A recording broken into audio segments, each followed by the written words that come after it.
welcome to another edition of Pelham School District Today. We're very excited to talk about our SEL programs and our things that we have going on.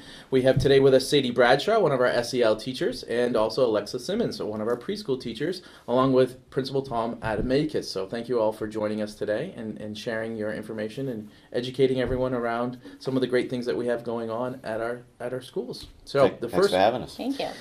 The first question I have is for you, Sadie. Okay. When was the SEL resource room developed and why? So the SEL resource room was developed last year, so we are in our second year of the classroom. You know, it was developed because as a school and as a district, really, we recognized the need to have a classroom that had a stronger focus on social emotional learning and behavioral challenges for those special ed kids who have more significant emotional needs and more explicit teaching in the area of social emotional learning. And so through this classroom, significant social emotional needs are more effectively managed. We realized that we needed a stronger focus on it and a teacher with a stronger skill set within that area. And so now we have one in each building, which is great. So you recognized a student need in your buildings, and you said, let's try to come up with some way to devote some resources and a program to address those needs of our students. Just for our audience, can you just take a brief second and try to define social emotional?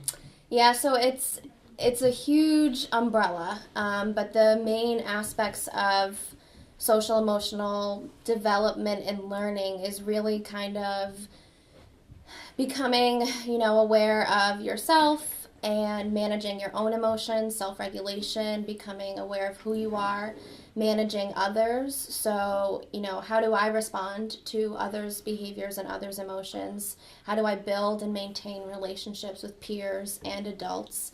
And then learning how to make responsible decisions. That's a critical thinking skill and a skill that some kids just don't naturally have. And so through the SEL resource room and those resources, we're able to provide some specially designed instruction in that area to kind of hone in on those skills. And it depends on the students' needs. Some of them don't need as much and some of them need more. But through the resource room, we're able to provide more for those students who really need it. Excellent. Thank you. Alexa, what do you consider the main components of social emotional learning? I think Sadie just did a really good job talking about it, but it definitely helps the students to become more aware of themselves and their decision making and how their decisions affect other people as well. And that's kind of the next step, but it helps to develop all of those skills for them, responsible decision making, like Sadie said. And I think it's something that needs to start being taken a look at, especially at the younger ages. I mean, sometimes when we don't notice them at the earlier ages or the struggles that students are having and don't try to help and intervene with them then, it continues to be a struggle for them. And the earlier that we can help them develop those skills, I think the more successful that they'll be as they continue on. Excellent. And to piggyback on what Alexa said, I mean, that's another reason why an SEL program is needed. As a public school, we don't know from year to year who's walking into our building. We've seen a spike in students that have either moved in or that have recently enrolled, and we don't have the information yet to see what challenges they're dealing with. And the behaviors that we're seeing more are behaviors that fit and blend and need an SEL program. So, and it might take us a while to figure out who those students are and the resources needed to help them provide accommodations and to help them access our curriculum. So, and to do it safely, because that has been a challenge. And just to have the staff with the training, once those students are identified or they self-identify, to have that safety net for them, to teach them the skills and say, oh, well, how can we make this better for them and give them those skills for life? So thank you for identifying that. But it's not just a room. No. So it's also in the general ed setting. How can this awareness and this training benefit all of our students? So what does social emotional learning look like in the general education setting? So social emotional learning can be tied really to just about everything you're doing in the classroom.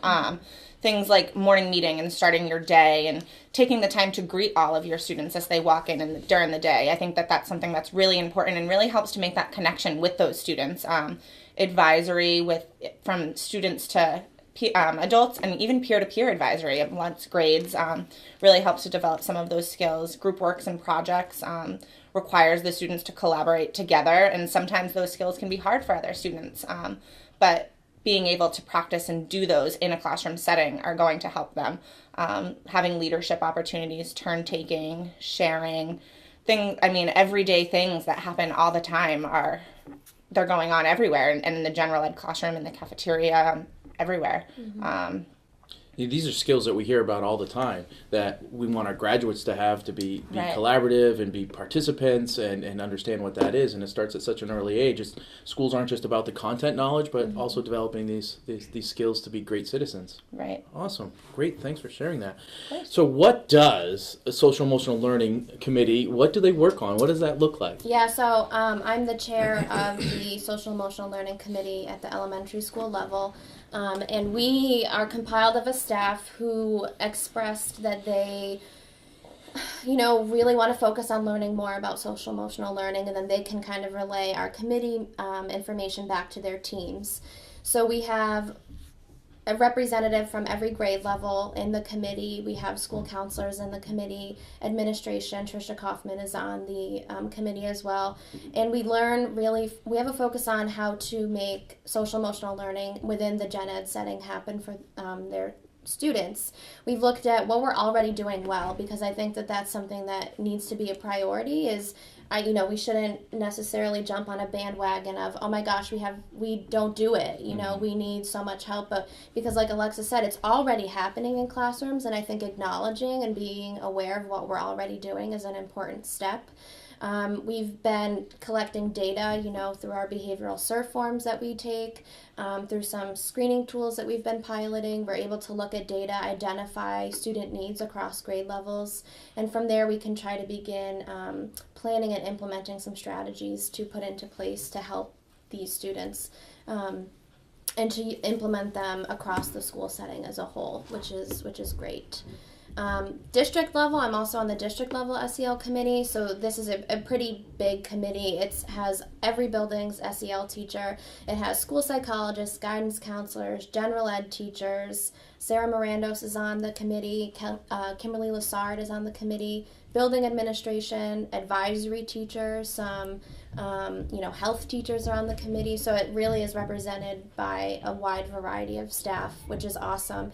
And we're currently looking at better ways to communicate with the community and the parents and be more collaborative with those stakeholders, because we recognize that as a school and as a district, we can't just do it alone. We need parents, we need community members to be involved as well.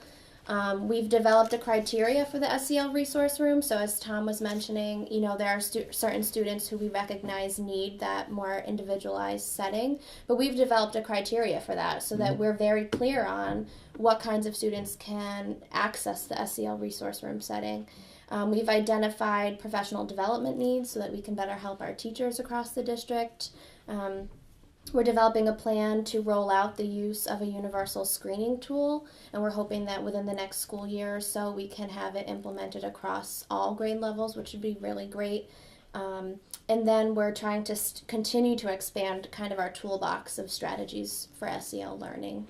Wow. Lots of stuff. Lots of great things Yeah. happening, and a lot of invested people into finding out how we best meet the needs of our students. And the BIMUS is being piloted Yes. this year Yep. in several of our grade levels, and the results have been very, very positive in identifying students early, thanks to the help of teachers and completing that and able to give them their supports and services they need sooner rather than later. And it also helps us to see, okay, we've, through the BIMUS, teachers have been able to say, okay, I have a inkling or a suspicion that this student, might need some help with social emotional learning. And I think the BIMUS has helped teachers also feel a sense of confidence in, okay, I kind of knew he was struggling. I've kind of identified that, but now, I can realize, okay, I was right in my understanding of this child. I understand him really well. This screening tool shows that I'm understanding and recognizing his or her struggles. So I think it's helping us identify those kids we might not notice have social emotional learning issues, but it also helps teachers kind of feel a sense of confidence in, okay, I've recognized this child as in need, and it kind of helps them feel confident in that ability in some ways too. Yeah, it gives them the data, not Yeah, just their feeling and, Right. or intuition that teachers do have about Yep. students who's definitely working with them for so many years, but now it gives them some solid data that says here's what's going on. Exactly. And it starts that communication with the parents as well in order to say how do we wrap ourselves around this child and offer those supports. And I think what you just said, wraparound, is a really important key with that. And how Sadie said that trying to find community resources, a lot of these kids really do need that full wraparound of support. And the more that we have for them, the more success hopefully we will have. Not just for that child, but for all children Right. in the district. Yeah, I think we've covered this question, but I want to ask it again. What is the importance of social emotional learning, and is there other things that you'd like to add to that question? I think so. Social emotional learning really, it helps lay the foundation for learning. I mean, students come in and do the best that they can do. No student really wants to come to school and not do well. And a big piece of that really, it plays in tune for their emotional development. They really need to be in a good space to have the best learning opportunities that they can. It helps them to become in tune with their communication with their peers and other adults, their emotions, and it helps to develop those skills to help them form those relationships that will carry on throughout their lives. Something that people don't necessarily know is that top jobs now, I mean, that's down the line, but when they're interviewing, they're looking for those skills. Can you hold a conversation? Can you look at me when you're talking to me? Can you form a relationship? Those are things that people are looking for now in the workforce. So being able to help develop a strong foundation for those will really set them up for success in their future. Nice. Oftentimes people will say, well, the focus of school should just be academics. So, but how does social emotional learning impact our academic areas and actually supports that? I think so. There's a famous psychologist, Ross Greene, who I'm like his number one fan, and he uses the term lagging skills, and he says kids, they don't behave badly because they want to, right? So a kid doesn't come to school and behave inappropriately or unexpectedly because they just want to. It's because they don't have the skills to do otherwise. So until we teach those skills, how can we expect him or her to do better? We don't expect a 5-year-old to come to school ready to read a chapter book because he hasn't been taught that yet. And we work so hard to teach those academic skills, and then we kind of wonder, well, why isn't he behaving appropriately? Why is he not making friends? But if we haven't taught those skills, how can we expect them to do so? And I think kids come to school nowadays with so many things that, we don't have control over. However, we are a huge part of children's lives. They are with us 6.5 hours a day, 182 days a year.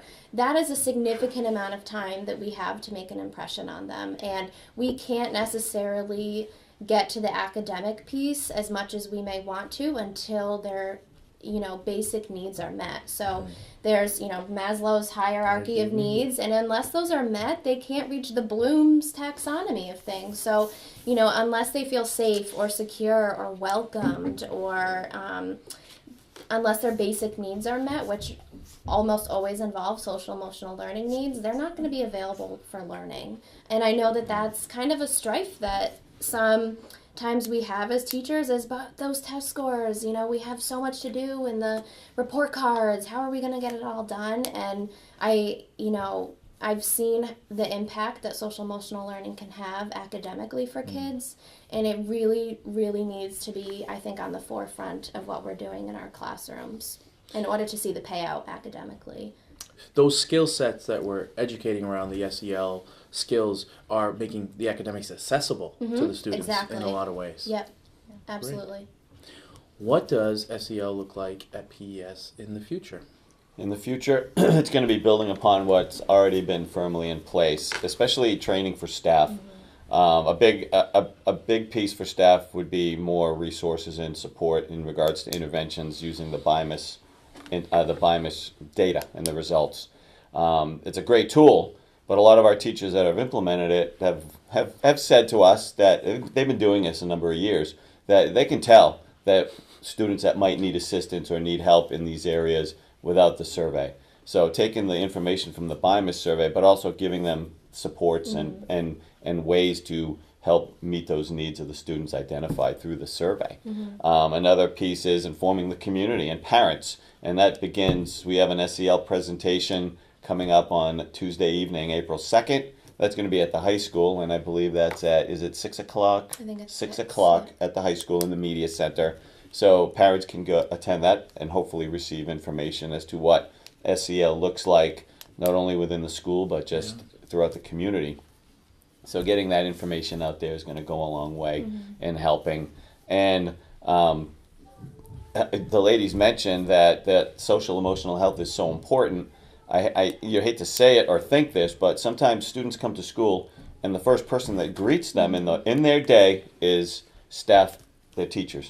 So many kids are not prepared to have that. Social health and the social skills and emotional health is important, because if that isn't set in stone, then the academics are going to be secondary and maybe not even happen at all. Right. So this it's going to be educating the community, continuing to give our staff what they need to meet these challenges, and encouraging that they try new things to get to know their kids, build that rapport, and give them a safe place to learn. Relationships are so important to the success of students in all areas. Yeah, I think one thing that, I personally, as a SEL teacher, I want my students to be eventually more integrated into the gen ed setting as they get ready. I have a student now who's getting ready to do so, and I couldn't be more proud, and I think that's the goal for all of the students across all buildings who are in the SEL resource room, is to continue to equip the student and their teacher to be able to successfully, one day not need the SEL resource room anymore. And I think that would be a huge accomplishment. And I think the other thing is there's a theory, I believe it's called the theory of levelness, and it's absolutely brilliant. And if you think about a table that's on the ground, it's level, right? Like, this is a flat surface, it's level, it's great. And if you think about each leg of the table representing something, whether that's biological factors, mental health needs, family life, and things that are in education. If there's one leg of a table that's not the same length, that is a little loose, you notice, like desks in a classroom, if they're wobbling, how frustrating that is. So if you think about mental health needs and social emotional learning as a level table, if there's a leg on the table that's not level, that table's going to shift and it's going to move. And until you fix that one leg, it's not going to be a level table. So if social emotional learning is the uneven leg on this table, per se, in a classroom, you might stick a big piece of paper under a desk and it's level again. But is that a long-lasting solution? That paper might for so flip long. out and then it becomes wobbly again. So I think, in a way to imagine it more visually, if you think of a table and, in order to fix the wobbliness forever, per se, you need to fix that whole leg. And, sticking a piece of paper under it is just a temporary fix. You really need to, make a new leg and build an adaptation to the leg. So I think that's a really good way to look at social emotional learning. There's so many pieces to a child, but if there's even one piece of that table that's not level, we're going to have some problems. That's a great We need example. to fix them. Is there anything else you'd like to share about social emotional learning before we wrap this up? Just to reinforce and to summarize that, it's great that we have this program, because, as we said earlier, there's more kids coming into our buildings, not just Pelham. I mean, this is a nationwide trend where students, if we don't get a grasp on what they're coming into school feeling and what they're dealing with outside of school, and so we can build that relationship and have that rapport with them. Social emotional learning is not gonna. It's gonna help us provide that foundation for students. Yeah. That's what I wanted to say. Tom said sometimes we don't know what they're coming from or where they're coming from. So really making sure that they feel comfortable and appreciated in the buildings that they're in, because we don't know what their life is like sometimes outside of these buildings. So, well, clearly you can see that we care, and that I can see that you care so greatly for your students. And thank you for creating this program, identifying it, going through the effort and training and support for all of our students and all of our staff to benefit everyone. So thank you so much for coming and sharing this with us and helping educate other people around all the great things that we have happening. So Thank you for Thank having you. us. Thank thank you so much.